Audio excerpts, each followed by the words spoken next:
বিহার নির্বাচনের ফলাফল ঘোষণা হতেই ত্রিপুরা রাজ্যে মাথা চাড়া দিয়ে উঠেছে কিছু দুষ্কৃতিকারী। দিকে দিকে আক্রান্ত বিরোধী দলীয় পার্টি অফিস ও কর্মী সমর্থকদের দোকানপাট। এখনই যদি এই অবস্থা হয় তবে ত্রিপুরা বিধানসভা নির্বাচনের পর কি অবস্থা হবে তা ভেবেই আতঙ্কে আছেন ত্রিপুরার শুভবুদ্ধি সম্পন্ন মানুষ। উল্লেখ্য, শুক্রবার ছিল বিহার নির্বাচনের ভোট গণনা। ব্যাপক জনসমর্থন নিয়ে বিহারে জয়লাভ করে বিজেপি। সেই আনন্দ উচ্ছ্বাস ছড়িয়ে পড়ে ত্রিপুরা রাজ্যেও। দিকে দিকে আয়োজিত হয় শুভেচ্ছা র্যালি। কিন্তু একই সাথে ত্রিপুরা রাজ্যের ভিন্ন ভিন্ন জায়গায় আক্রমণের শিকার হয় বিরোধী দলীয় পার্টি অফিসগুলো। এনডিএ জোটের বিপুল জয়ের পর এদিন ত্রিপুরার বাগবাসা, প্রতাপগড় সহ কমলপুরেও সিপিআইএমের কার্যালয় ভাঙচুরের ঘটনা সামনে এসেছে। শুক্রবার রাতে কমলপুর সিপিআইএম মানিক ভান্ডার মহকুমা কার্যালয়ে অগ্নিসংযোগ ঘটায় দুষ্কৃতিকারীরা। শুধু তাই নয়, বাজারে এক দর্জি তথা সিপিআইএম সমর্থক মোহনলাল দের দোকান ভাঙচুর ও লুটপাটও করা হয়।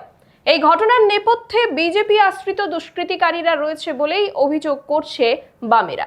শনিবার সকালে ধলাই জেলা সম্পাদক অঞ্জন দাস, মহকুমা সম্পাদক অমর ভট্টাচার্য, সম্পাদক মণ্ডলীর সদস্য সুলেমান আলী, উপজাতি নেতা বদরভূম হালাম সহ প্রতিনিধি দল ভস্মীভূত পার্টি অফিসটি পরিদর্শন করেন। অতঃপর এই অগ্নিসংযোগের ঘটনা প্রত্যক্ষ করে জেলা সম্পাদক অঞ্জন দাস কি বলছেন শুনুন। গতকাল 14ই নভেম্বর বিহার বিধানসভা নির্বাচনের ফলাফল ঘোষিত হয়। বিহার বিধানসভা নির্বাচনে বিহারের শাসক গোষ্ঠী অর্থাৎ জেডিইউ এবং বিজেপি জোট এনডিএ বিপুল ভোটে তারা ক্ষমতায় প্রতিষ্ঠিত হওয়ার অবস্থান তৈরি হয়। এই জয়ের খবর আসার সঙ্গে সঙ্গেই কমলপুর মহকুমায় বিশেষ করে ব্যাপক চাঁদাবাজি শুরু হয় এবং মানিক ভান্ডারের একজন ক্ষুদ্র ব্যবসায়ী টেইলার মোহনলাল দে, তার দোকানে হামলা হয়, দোকানের সামগ্রী ভাঙচুর করা হয়, কিছু জিনিসপত্র লুট করে নিয়ে যাওয়া হয়। রাত 11টার পর তাণ্ডব লীলা শুরু হয়। মানিক ভান্ডার সিপিএম মহকুমা দপ্তর অগ্নিসংযোগ হয়। এই মহকুমা দপ্তর প্রায় 9 বার বিজেপি দুর্বৃত্তরা আগুন দিয়েছে, ভাঙচুর করেছে, বিভিন্ন গুরুত্বপূর্ণ সামগ্রী লুট করে নিয়েছে। গতকাল আবার এই অফিসটাকে আগুন দিয়ে অফিসের বিভিন্ন সামগ্রী নষ্ট করে দেয়।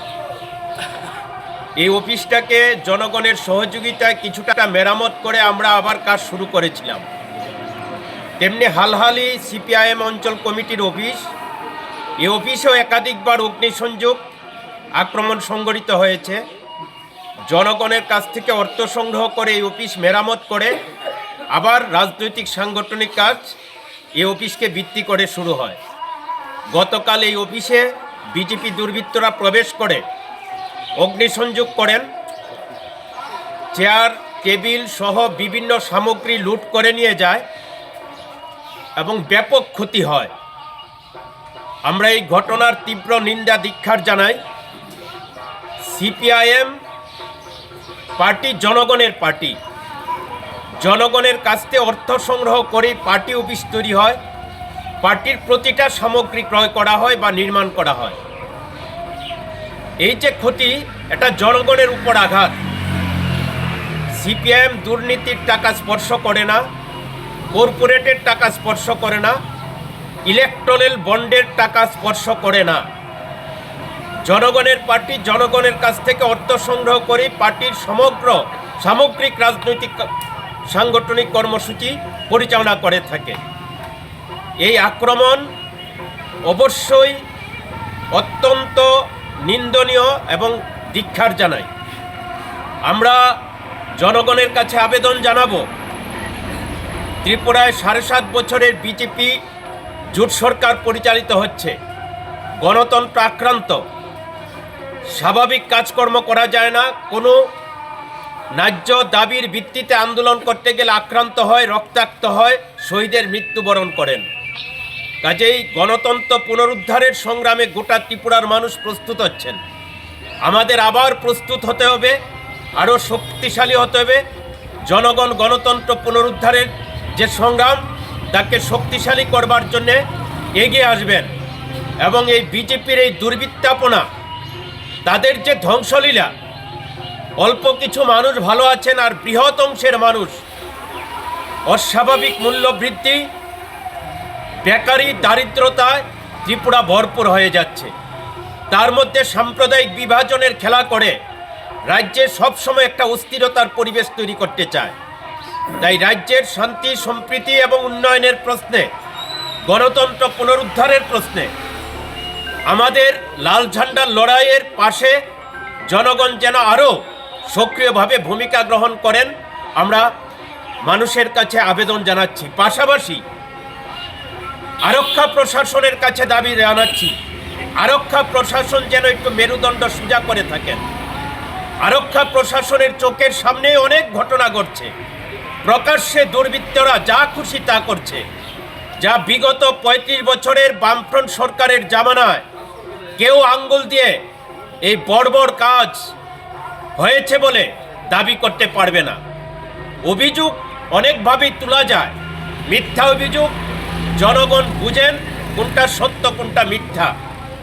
বিগত বামফ্রন্ট সরকারের আমলে উন্নয়ন যেমন ছিল, গণতন্ত্র ছিল, মানুষের কথা বলার জায়গা ছিল, প্রতিবাদ করবার সুযোগ ছিল।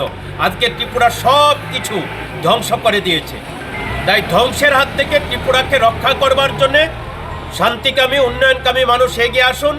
আরক্ষা প্রশাসন বলিষ্ঠ ভূমিকা নিন, মেরুদণ্ড সোজা করুন, দুর্বৃত্তদের বিরুদ্ধে কঠোর ব্যবস্থা গ্রহণের দাবি জানাচ্ছি।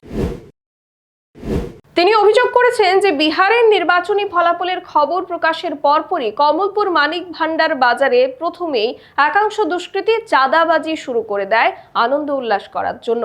এই সূত্র ধরেই বাজারের এক দর্জি ব্যবসায়ীর দোকান ভাঙচুর করা হয়।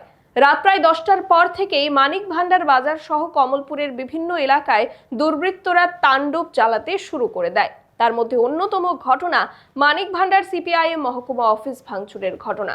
এর আগেও ত্রিপুরায় বিজেপি সরকার ক্ষমতায় প্রতিষ্ঠিত হবার পর বহুবার এই পার্টি অফিস আক্রমণের শিকার হয়েছে। এদিন বিহার নির্বাচনে এনডিএর জয়কে ঘিরে কিছু অসাধু বিজেপি কর্মীরা আবারও এই পার্টি অফিসকে নিশানা দিকে আগুন লাগায়, যাতে পার্টি অফিসে থাকা বহু জরুরি নথিপত্র পুড়ে ছাই হয়ে গেছে। এই ঘটনার তীব্র ধিক্কার জানিয়েছেন কমলপুরের বাম কর্মীরা এবং জনগণের প্রতি বিজেপি সরকারের 7.5 বছরের স্বৈরাচারী শাসনের অবসান ঘটাতে এগিয়ে আসার আহ্বান জানিয়েছেন বাম নেতৃত্ব। এদিকে বিহারে বিজেপির জয় নিয়ে আনন্দ উল্লাস করতে গিয়ে গতকাল 4 বরজলা বিধানসভা কেন্দ্রের মণ্ডলের এক নেতা প্রকাশ্যে হুমকি দিয়েছেন যে বামেদের মেরে নাকি তাদের পিঠের চামড়া তুলে দেওয়া হবে, জীবন যৌবন নিয়ে সংকটে পড়তে হবে বামেদের। শুনুন সেই মণ্ডল নেতার বক্তব্য। সিপিআইএমের বিরুদ্ধে আমার হুঙ্কারি, আজকের দিন থেকে সাধু সাবধান হয়ে যাও, অন্যথায় তোমাদের জীবন এবং যৌবন নিয়ে তোমরা সংকটে পড়বে, এমন সংকটে পড়বে পিঠের চামড়া তুলে নেব আগামী দিনে। হুঁশিয়ার করে দিলাম 4 বরজলা মণ্ডলের পক্ষ থেকে। সিপিআইএমের বিরুদ্ধে আমার হুঙ্কারি, আজকের দিন থেকে সাধু সাবধান হয়ে যাও, অন্যথায় তোমাদের জীবন এবং যৌবন নিয়ে তোমরা সংকটে পড়বে, এমন সংকটে পড়বে পিঠের চামড়া তুলে নেব আগামী দিনে। হুঁশিয়ার করে দিলাম 4 বরজলা মণ্ডলের পক্ষ থেকে। তবে কি দিকে দিকে বামেদের পার্টি অফিস আক্রমণের ঘটনার পেছনে বিজেপির কর্মীদের সংযোগ থাকার অভিযোগকে শিলমোহর দিচ্ছে মণ্ডল নেতার এই বক্তব্য। বিজেপি শিবির যদিও চুপ, কেউ কেউ বলছেন সিপিআইএম এর পার্টি অফিস নাকি তাদের কর্মীরাই ভাঙছে, যদিও সত্যতা কি তা রাজ্যের শুভবুদ্ধি সম্পন্ন মানুষ জানেন। তবে গণতান্ত্রিক রাষ্ট্রে যে কোনো রাজনৈতিক দলেরই রাজনীতি করার অধিকার কেড়ে নেওয়া কিংবা পার্টি অফিস ভাঙচুর, অগ্নিসংযোগ করার মতো ঘটনা সম্পূর্ণভাবেই অনৈতিক, অগণতান্ত্রিক এবং সংবিধান বিরোধী। যদিও রাজ্য প্রশাসন যে এই সমস্ত ঘটনার পেছনে জড়িতদের কাউকেই ধরপাকড় করতে তৎপরতা দেখাবে না, সেটাও বাস্তব।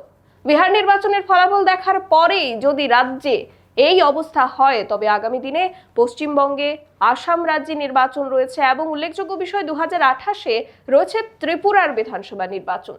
তখন রাজ্যের অবস্থা কি হবে সেটা ভেবেই আপাতত আতঙ্কে আছেন রাজ্যের একটা বিশাল অংশের মানুষ। এই সার্বিক ঘটনাবলীকে আপনারা কিভাবে দেখছেন? আপনাদের প্রতিক্রিয়া কিংবা মতামত লিখুন কমেন্টে এবং অন্যান্য গুরুত্বপূর্ণ আপডেটসগুলো দেখতে চোখ রাখুন খবরের প্রতিবাদে। নমস্কার।